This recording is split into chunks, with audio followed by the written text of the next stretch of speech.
midway through February, folks, that much closer to March Madness. And with that being said, it's time for my Week 15 Top 25 that actually makes sense. College basketball edition right here from the Hawkeye of the Storm.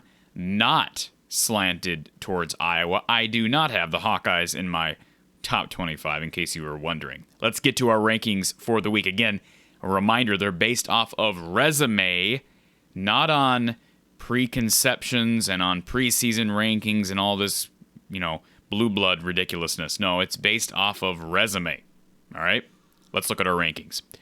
Gonzaga, they stay at number 1. They have been my number 1 here for several weeks after Baylor had a kind of a tough stretch.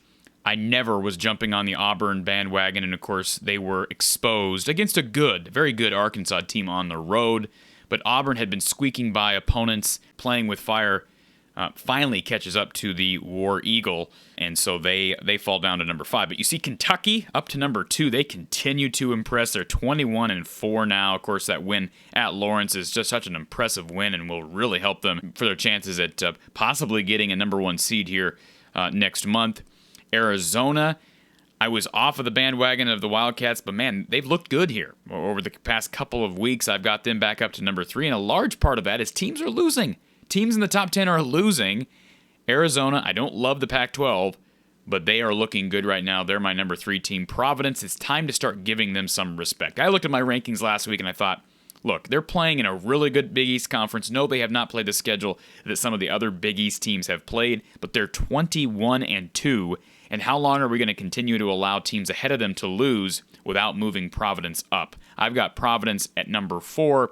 Auburn falls down to number 5. Again, they're winning. They're 23-2, but a lot of close wins against competition that really hasn't been that great. I mean, the likes of Georgia, Missouri, they did beat Kentucky. I give them that, but I've got Auburn at number 5.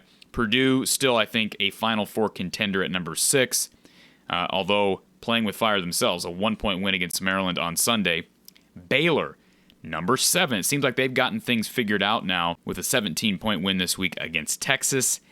Villanova at number 8. Villanova 2-0 this week as well. Solid week. Texas Tech at number 9.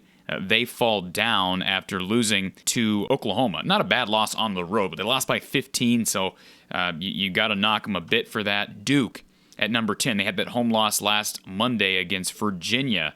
Of course, bounced back later in the week, but they are my number 10 team right now. Let's move to 11 through 25. Kansas, my number 11 team.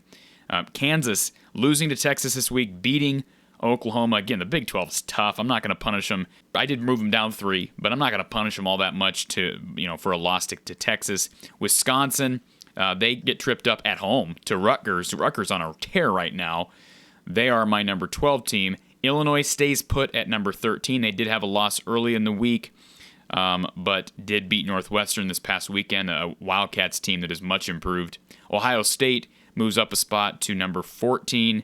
Tennessee at number 15. Arkansas, yes, I know they lost by a point to Alabama, but man, Alabama, that arena has been a house of horrors for a lot of teams this year.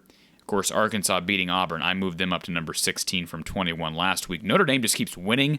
They're at number 17 in my poll. The AP voters don't have any respect for the Irish. I like Notre Dame at number 17. Michigan State stays put at 18. Texas moving on up to number 19. Of course, Texas defeating Kansas this week. They did lose by 17 at Baylor. But, again, that win against Kansas is really going to help them in March, and I'm not going to punish you much, really at all, for losing on the road at Baylor. UCLA, number 20 on my list. They're moving down a bit. UCLA losing to USC this week, who got back in my poll. You see there at number 25.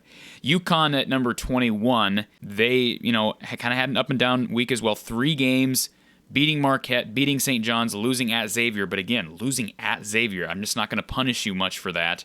Murray State continue to win. Not a great week as far as margin of victory, but again, teams around them not doing so hot. So, I did move them up 2 spots. Houston, this is probably going to be the controversial one. Look, Houston, to me, is right there with Colorado State. You see at number 24. And Murray State, they're in a crappy conference. They just lost 2 in a row. I don't get how their 20-4 is any bit better than Murray State's 24-2. Yeah, they played a slightly tougher non-conference schedule, but I'm not bought into Houston at all. And again, you see Colorado State and USC at 25. Now, maybe Houston will prove me wrong. Of course, the Final Four last year, I get it. But right now, they've still got a lot to prove, especially once we hit March.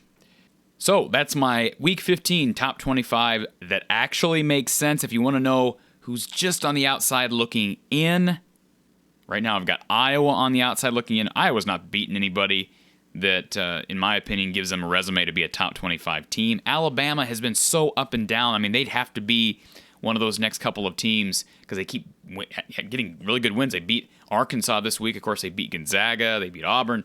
But then they lose to teams they shouldn't lose to. So Alabama's a weird team. Dangerous, though, in March. No question about it. Miami on the outside looking in as well. But right now, it's wide open, folks. The bubble is weaker this year. And certainly, if you're Iowa, for example, you get a win against Ohio State this week. Maybe even a win against Michigan and a loss to Ohio State. I think you might be sniffing that top 25 next Monday, as long as you don't go 0-2. Appreciate you listening. Subscribe here if you have not already done so. From the Hawkeye of the Storm weekly release of my top 25 that actually makes sense. And head over to Mark Rogers at the Voice of College Football for his weekly top 25 that actually makes sense during the college football season.